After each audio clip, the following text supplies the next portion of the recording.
The arena is always the ultimate challenge at the end of a Kirby game, so I thought it would be a good idea to try to make guides on how to beat them. Today we're doing the Versus Bosses mode in Kirby's Adventure, the first game to have an optional boss rush mode, with it being the hardest part of the game to complete, so this is pretty historic. In this game you have 6 hit points, and you have to maintain them throughout the entire run, while there's no way to heal. You also can't choose any copy abilities before the run, you have to get them from the boss fights, and as I will explain in further detail, you want to use specific copy abilities for specific fights. So without any further ado, let's begin. Wispy Woods. Be right in front of him and inhale the apples when they come to you, then spit them out at the boss. Easy enough, however you can get unlucky. What I'm referring to is that you can have an apple spawn close enough to the apple you're inhaling that if you spit it out at Wispy, you'll get hit by the other apple. So when this happens, spit the first apple at the second. You also could, or may have to, jump to avoid the second apple. You can get lucky, though, and have 2 apples spawn right next to each other, letting you inhale both, which does more damage.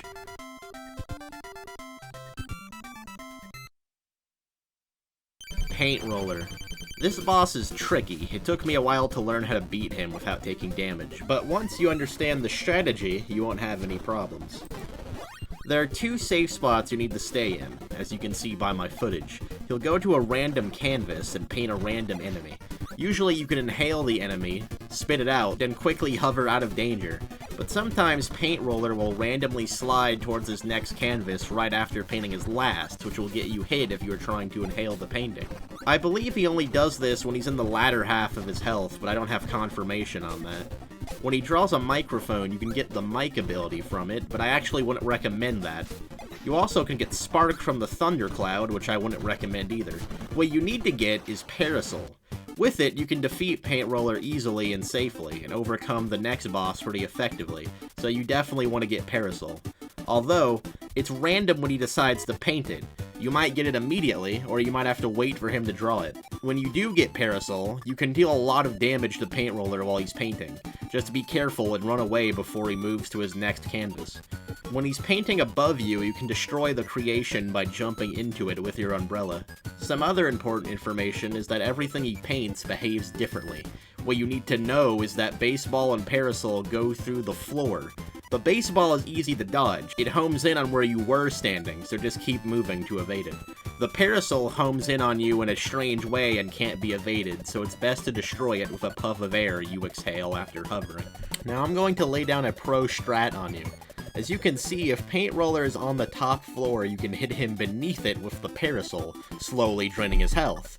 However, he can paint a bomb on the top floor, so it's best to drop to the bottom floor if he does that.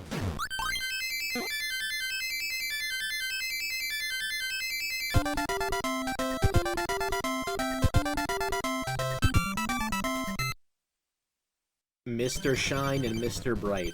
So with Parasol, wait for one of them to go into the sky and then go attack the one on the ground. Make sure you're positioned where you're hitting your target with the end of the Parasol, so you don't accidentally bump into him by being too close.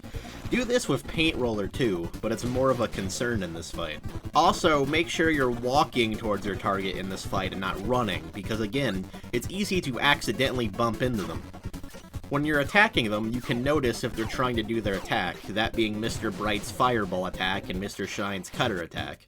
You can stun them from doing it, and possibly defeat them before they do it, but it's usually best to hover to avoid the attack and then go back to attacking them. When you're fighting Mr. Shine, make sure you're not under Mr. Bright, and when you're fighting Mr. Bright, focus and be careful when Mr. Shine does his shooting star attack. You can protect yourself with Parasol, and it's not too hard to dodge, but just make sure you evade it.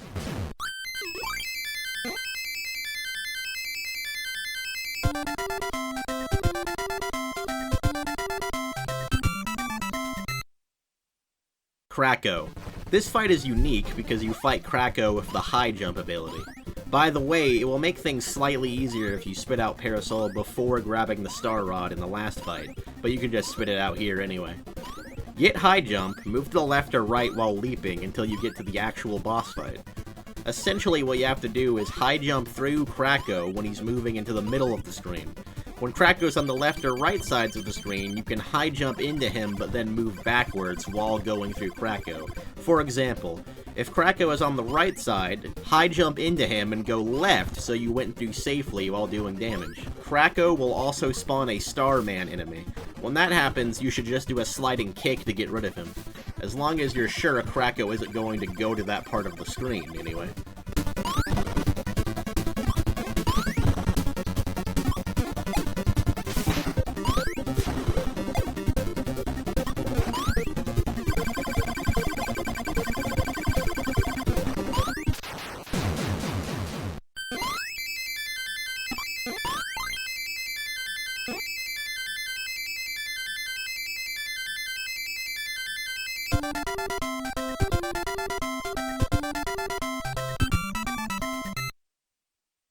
Heavy Mole.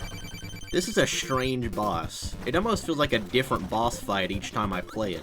For a long time I couldn't decide if it was safer to fight Heavy Mole with high jump or without any abilities, but after playing it again for this video, I would say you should use high jump as a projectile to spit out the mole at the start of the fight.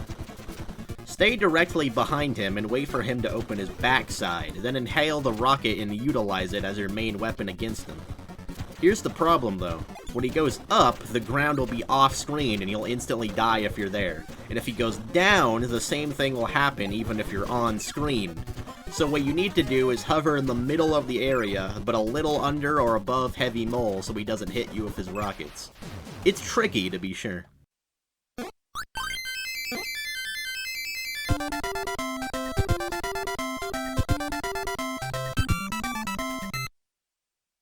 Meta Knight. This is by far the hardest boss in the game. If you can beat Meta Knight with a good amount of health, you can beat this mode for sure. The first time I played versus bosses, I was stuck on this fight for a long time, but the strategy I discovered is that you can fly out of Meta Knight's range, but you want to be close enough to him that when he does a big jump, you can quickly fall down and hit him once, then immediately fly back up.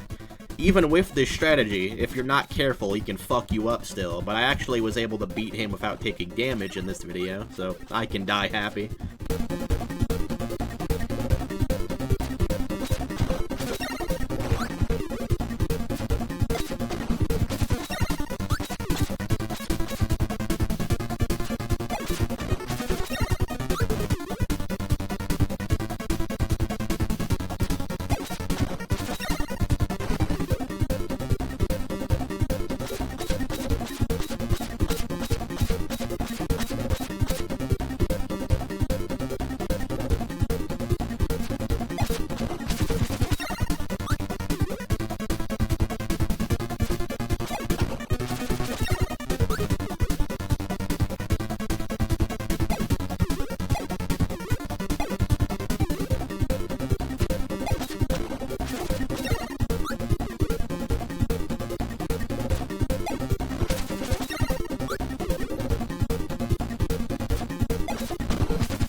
King Dedede. The king fights almost the same way he does in Kirby's Dream Land. The new move he has is that he will puff up like Kirby can. When he does this, the strategy is to slide kick under him twice, but not 3 times, because that's when he'll go back to the ground. When he does his super Dedede jump and slams his hammer, you need to quickly suck up the star, but be careful not to get hit by it. When he's holding his hammer, you can kind of bait him to attack in front of you, which will allow you to suck up the star you need. You do that by staying in front of him when he's holding his hammer out.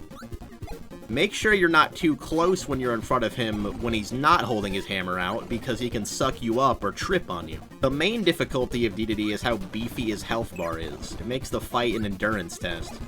By the way, if you beat Heavy Mole with high jump, you can actually carry high jump with you into this fight. Picking up sword in the Meta Knight fight doesn't get rid of the ability you had, which is nice, but I never tried to fight Dedede with high jump. I wouldn't really figure it's a good idea, since Dedede isn't that big to high jump through, but I don't know.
Nightmare's Power Orb. When fighting Nightmare, you have the Star Rod, which allows you to shoot stars as a ranged weapon, and in this phase of the fight, allows you to fly.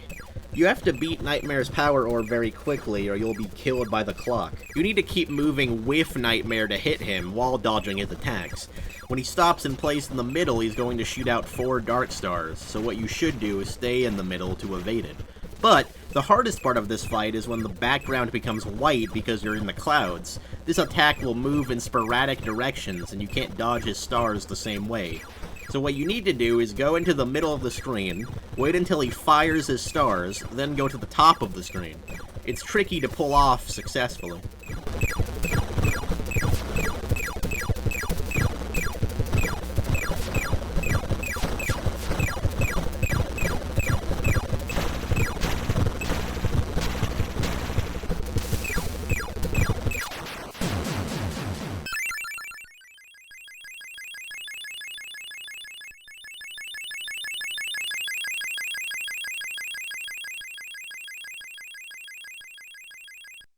Nightmare. You can only attack him when he moves his cape and reveals his insides. When he unveils his cape and shoots out some stars, do a jump and unleash your Star Rod. When he goes to the ground, do a small hop and fire your Star Rod. When he does an attack where his front is covered but his back is open, I would suggest jumping into him. In this phase, the Star Rod actually acts almost the same as Sword, and you can jump into his innards to do some small damage. When he charges through the air, stick to the bottom left or fly over him, but in a better way than I did. And finally, from the top of the screen, he'll fly towards the screen upside down, and you need to hold down the jump button to be able to hit him with the Star Rod one more time.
Anyway, that's it. Hope this helped.